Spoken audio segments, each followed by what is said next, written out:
ازيكم يا جماعه، عاملين ايه؟ بصوا، انا هنا عملت 3 ضوافر.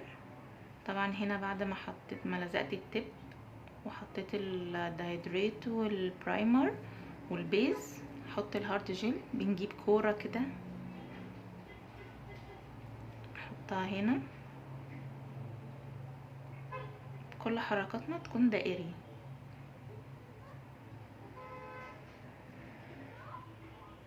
يمين في شمال ونسحب لتحت.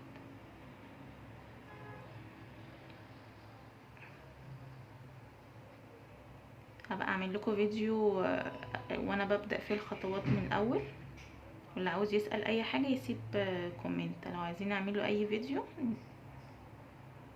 سيبوا كومنت وانا هعمل لكم ان شاء الله. انا حاطه تب شفاف، بفضلها يعني احسن حاجه. بص دي رفيعه، في ناس بتعمل بفرشه، انا بعمل بدي.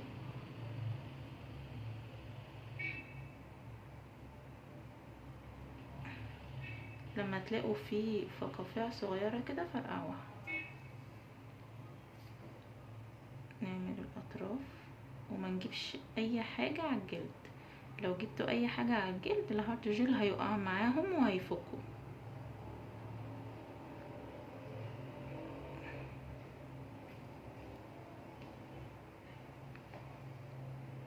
بصوا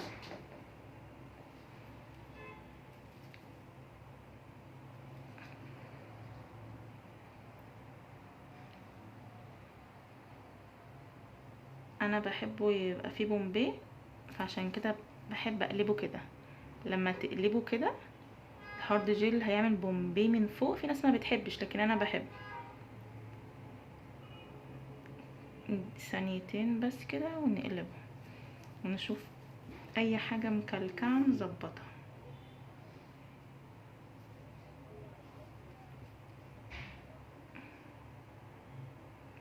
اعمل لكم فيديو تاني من اول كل الخطوات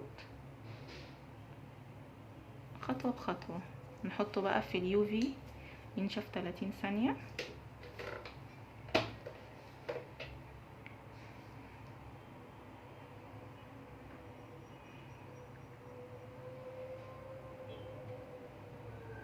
ان شاء الله هنزل لكم فيديو للميكرو والتوريد والرموش، كل حاجة خطوة بخطوة.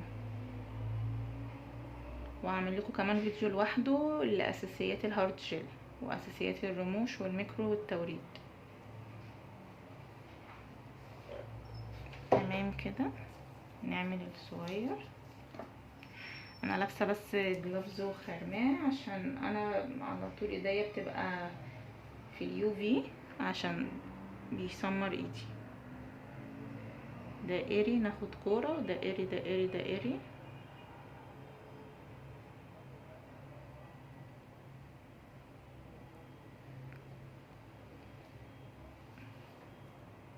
ما نستعجلش، خاصه ان احنا نعمل صباع صباع. انا بعمل كده بس عشان دي ايدي انا.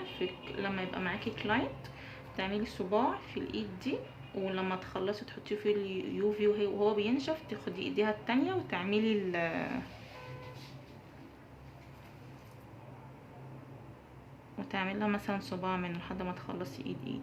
محدش يعمل الصوابع كلها مره واحده عشان هتفضل تسيح منك، واللي هيكلكع واللي هيجي جنبي كده فانتي احسن لك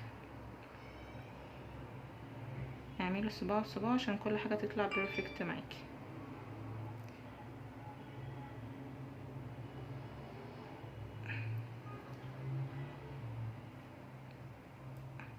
بصوا وما تاخديش حبه كتير من اليوفي. اقلب عشان انا بحب البومبي زي ما قلت لكم.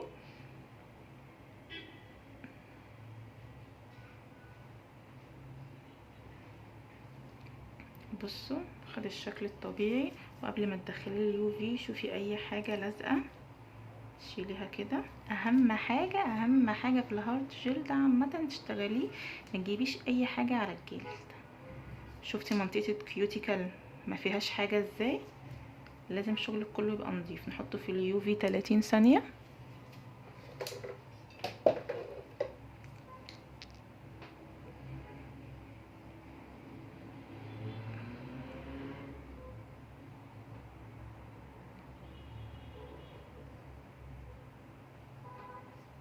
خلاص كده. بصي ايديا، بعد ما نخلص نرش كحول. هتلاقي برضك اول ما تخلصوا ان هو لسه ستيكي كده، يعني لسه بيلزق. ما تقوليش ان هو لسه ما نشفش وتفضلي تحطي، انتي لو حطيتيه من هنا لبكره مش هيفضل يلزق. تمام. انا مش هحط حاجه على ضوافري، هخليها كده. نعمل ايدي دي بقى.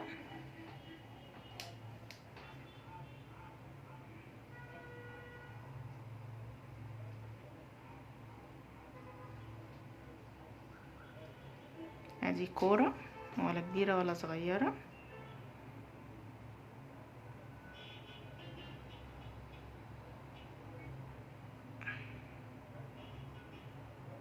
اهم حاجه بعيدي عن منطقه الكيوتيكل، عشان ده في الاخر لما بتخلصي ده اللي بيديكي الشكل البروفيشنال والتقفيل والفينش الكويس.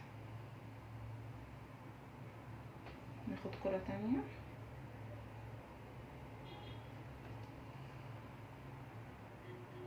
واهم حاجه في الهارت جل كحول، وانت كل ما تعملي خطوه بخطوه كحول، ما عدا طبعا البيز ما ترشيش عليه كحول.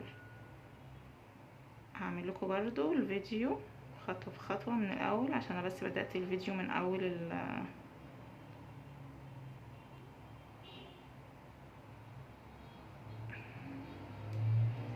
نجيب الفرشه الصغيره. اي حد عايز اي فيديو اعمله له سيبوا كومنت وانا هعمل لكم. بصي منطقه الكيوتيكل اللي هي عند الجلد دي لازم بس تسويها، عشان لما بيجي يطول على نضافه.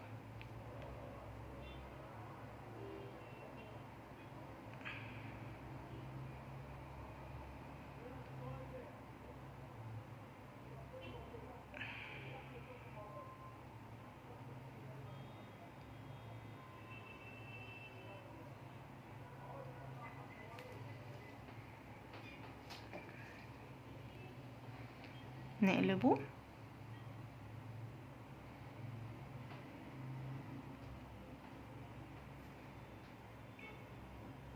بصوا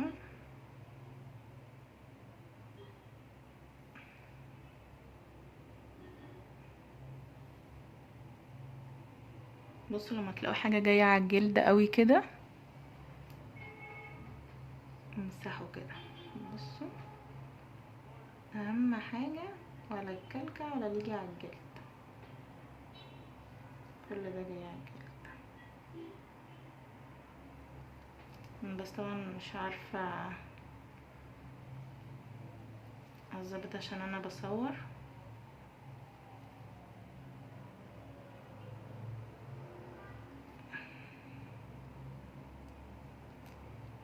هخلص وارجع لكم تاني. بصوا خلصت.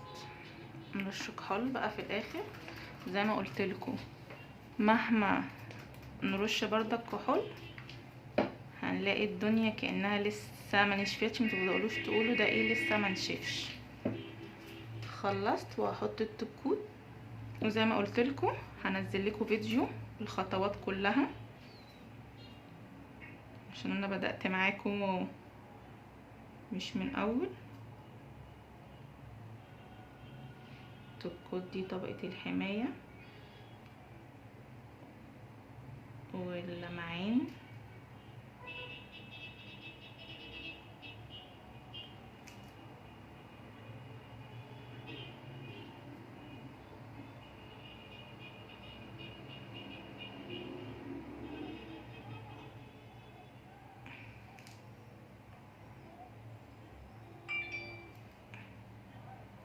وهقول لكم الفيديو اللي بعد ده هقول لكم فيه الماركات وتشتروا ايه، عشان ما تجيبوش حاجات وترموها في الارض. ان في ناس كتير قوي تستغل انك انتي جديده متعرفيش حاجه، يدوكي ماتيريال مش قد كده.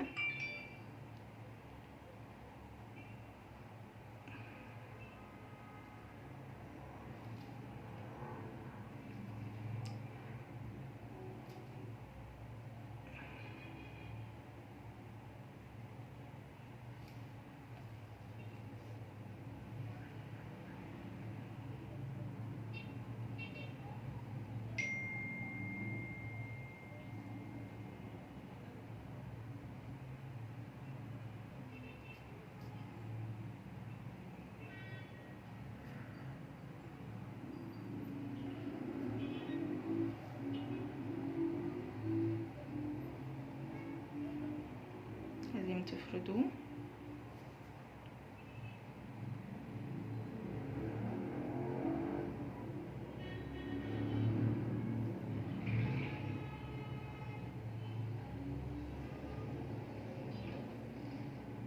متجيبوش اي حاجة على الجلد.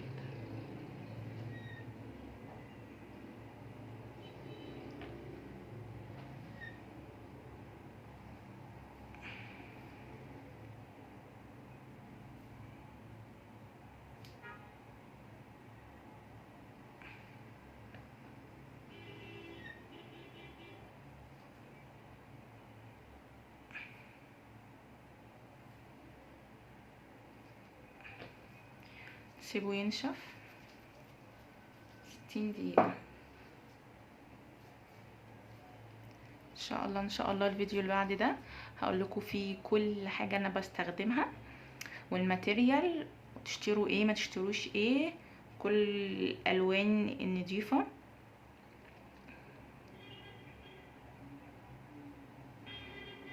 توب كوت لازم يقعد 60 دقيقة بالظبط، مش اقل من كده. لو عايزة تعديه اكتر من كده تمام.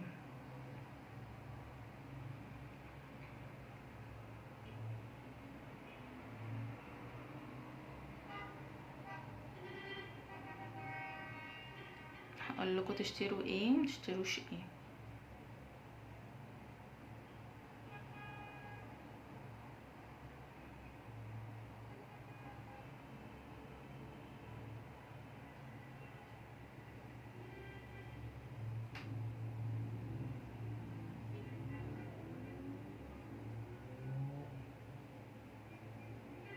كده خلصنا.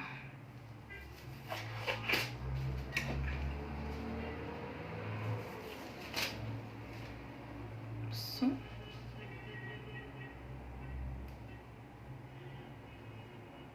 انا بحبه طويل. باي. الفيديو الجاي هنشوفكم.